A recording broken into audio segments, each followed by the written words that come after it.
じゃあ、ともです。ゲレイです。今日は何ですか？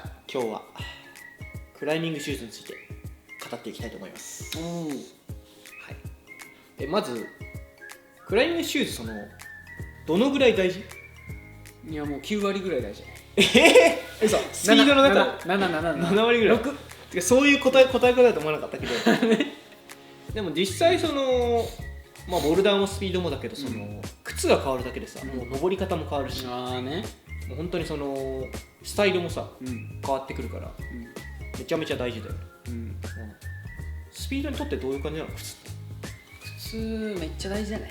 同じこと気がしてないけどなんかなんかボルダーにおいてとかリードにおいてってみんな多分ある程度こういうのがいいとかあるじゃん。スピードにおいて何が重要とかってある？スピードはやっぱりトモアスキップとかするときにすねを踏んだり、で逆に結構点でフットホールドだったり、ホールドのとんがってる先っちょを踏まないといけない場面とかがあるから点でも踏めなきゃいけないっていうのもあって、で逆にスピードをやっぱり重いと速度に影響するから軽さも重要だし、割と結構求められてるものが多いかな。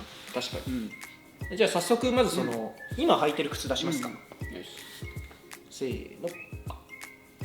はい、こんな感じが今の僕たちが履いてる靴なんですけど、今までのシューズ歴みたいに言ってもいい？あ、いいよ。俺はアナサジベルクロ。渋っ！知ってる？俺めっちゃ好きだった。めっちゃ好きだった。紙ヒールでしょ。そうそうそう。でチーファイ、アローヘッド。アローヘッドじゃ分かんねえわ。アナサジベルクロのダウントゥー。全然履いてる人いなかった。ジェットセブンみたいな。でジェットセブン。おお。でハイアングル。はいで、レグルス、このね。で、TN プロっていう、俺がちょっと作らせてもらったやつでフラッグシップです。510から入ったタイプですよ。もうずーっと510で、今はアンパラレル。池だよ。俺ちょっと思い出しながらでいい？最初はクライム X。わかる？知らん。本当に初心者に履きなのか。クライム X、ソリューション、結構レベルアップしたね。フューチュラ、おお、いいの履いてる。VXI。おお、だいぶタイプ変えたね。ちょっとここら辺からわかんないな。ちょっと待ってね。VXI、スクワマーで、そこら辺から浅草スピードを始めて、コブラ、履いてるイメージある。スクワのコブラで、浅草のマガタマ、でこの新しいやつ。結構飛び飛びだね。そうだね、いろんなジャンル。俺は結構統一していってるやん。正当に進化してってるっていうか。じゃあシューズを選ぶポイント。結構ボルダーとスピード違うでしょ？違うね。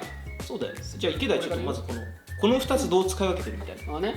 これはまずこっちがスピード用の靴で、こっちがボルダー用の靴なんですけど、スピードはいろんな靴を今まで履いてきたんですけど、やっぱりスメアの性能差がかなり出やすいので、スメアが一番フリクションいいかなっていう靴を選びました。なるほど。あとは極力軽いものが欲しいので、これはスピード仕様にカスタムしてもらってるんですけど、トゥーラバーをここ取ってもらってます。軽いんだ。そう。引っかかんない。そう。軽いそれちょっと。池田の意見なんですけど、スピードクライミングの靴ってフラットが多いんですよ。こうやってでフラットもいろいろ履いてきたんですけど、ダウントゥーの方がいいっていうところに行き着いて。池田はね、柔らかいダウントゥーってことじゃん。そう、柔らかさも大事。すごい足の力で蹴るから、なんかやっぱ少しだけやっぱ合成欲しくて。わかる。っていうのでダウントゥーしてるものって感じですね。あとはもう黒が好き。忍者みたいだから。でボルダーの方はヒールがあんまり上手くないっていうのもあるんですけど、トゥーの方に結構振ってますね。なんかスラブで立つ時とかも負けないとか、あとはコーディネーションが好きだから、硬すぎると逆にやりづらくなっちゃうから、ちょっとある程度雑に踏んでもいいみたいな。そう、バランス取れてる感じが。じゃあ僕から、僕はもうシンプルで、インドアはフラッグシップ、アウトドア、外岩はこのレグルス。でこのレグルスを使ってる理由はもうたった一つ、ヒール。このちょんまげがあるんだけど、これがねもう紙ヒールすぎて、これ引っ掛けるの？これを引っ掛けるだけでもう第3の手みたいになるから。なるほどね。そう。で特に岩場ってやっぱ細かいものにかけるじゃん、穴とか。そういうのにすごく効くからこれを使ってる。確かに岩登ってたディサイディットもこれ？そうだよね。めっちゃ楽、これ使うと。多分へでもつま先は正直フラッグシップの方が好き。え、なるほど。でこれはもう万能シューズっていうか、なんかコンペでやっぱり靴を課題によって変えたりする人が結構いるんだけど、ちょこちょこ。でも俺はなんかそういうのが嫌だから、一足で何でもできる靴をお願いしますっていうので、開発から一緒にやらせてもらってできた靴がこれ。でもともと世界選手権で初めに優勝した時とかはこれだったんだけど、ああ、そうなんだ。初めじゃない、2019の時はこの一体型、で裏がつながってるものだったんだけど、なんかね、だんだんその薄い張りボテが増えてきて、ああ、コンペでね。そう、こういう一体型だとその合成が強すぎて反りづらいから、ああね。っていうので今回これはセパレート、分かれてるものに変えた、それがねすごい良かった。靴を選ぶ上で一番大事にしてるのは俺はフリクション。ああ、そうなんだ。俺はフリクション。なるほどな。なんかこう、雑に踏んでも止まる感じがすごい好き。なるほどな。ジュッみたいな。そう、はいはいはいはい。これはもう置いてるだけで乗れるから、おお。俺は楽、なるほどね。だし、なんかギリギリの状況でこう粘ってくれる感じがして気に入ってる。なるほどな。はい、次が、この靴がおすすめな人とか、あとはこの靴ならではの使い方とかもしあったら。おお。なるほどね。これがおすすめな人はスピードクライマー。間違いない、それに関しては。でもあとはセットの時とか、そのわりかし簡単な課題引く時とかもまあ使えます。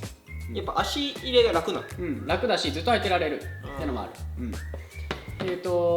あとスピードを上ってて、人によってはその蹴る方向の癖とかで滑りやすいんだよなとか思ってる人は結構フリクションがいいんで、これ使ってみるともしかしたら改善するかもしれないです。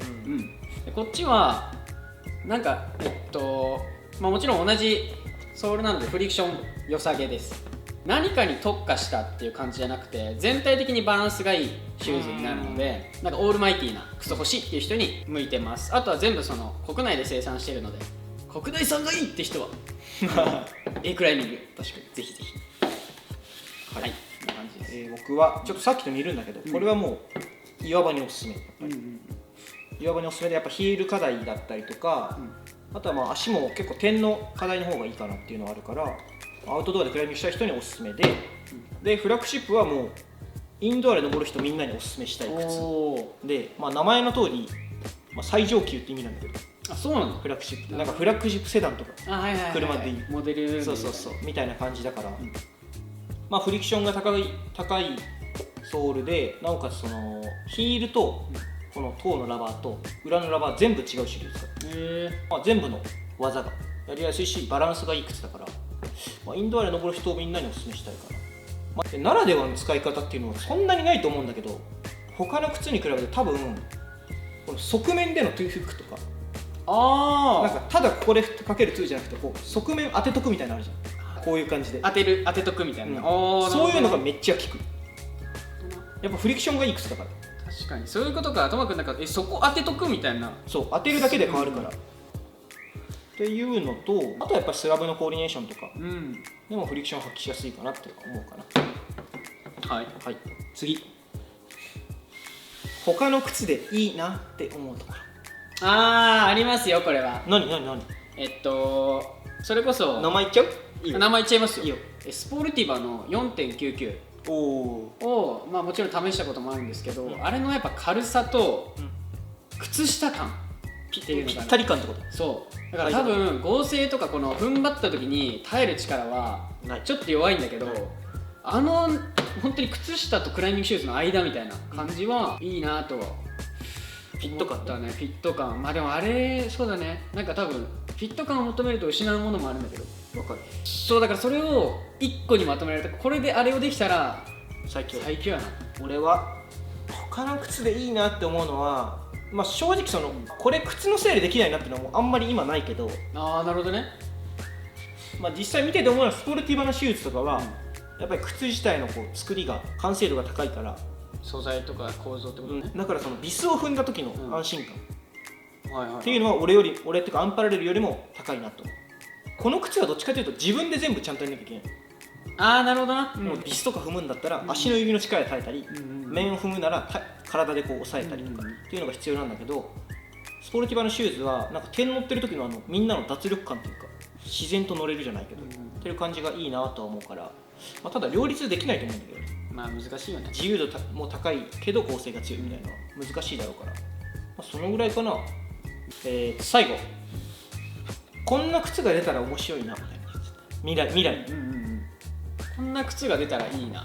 この足裏のこの親指周りを中心に消耗するから、なんか陸上のシューズとかでなんかスパイクこう付け替えれるみたいな抜ける感じの理論で、この消耗したとこだけカコッと取って新しいのグッみたいなそれやりつつ合成保ったらすごい。そう合成も保ちつつ、それできたらエコだし、なんかそのリーズナブルっていうか、その自分でカチッて今日これだわみたいな硬さ調整できるみたいな。それそれ面白い。ワクワクするな。今日は27度だから B、確かに左は A。 コンペでも決勝課題見えるから俺も。はいだからスラブの面系柔らかいクでいこうキュッね、そんな感じですかね、僕たちのシューズ語りは。まあ話すことはもっといっぱいあるけどね、ちょっとまあサクッとこの尺に収めるにはこのぐらいなんで、ちょっと今後こうまた違うクライミングシューズの話とかもできたらいいなと思うんで、チェックしてみてください。で、なんか気になったこととかがあったらコメント欄で、そうだね、もらったら返信します。はい、青いくいては何、浅草クライミングから名前が A クライミングに変わりまして、でこの A クライミング今年の春から販売開始するみたいなので、ぜひぜひチェックしてみてください。いいですね。はい、ではそんな感じで今日は撮ってきました。はい、チャンネル登録、高評価、コメント待ってます。じゃあね。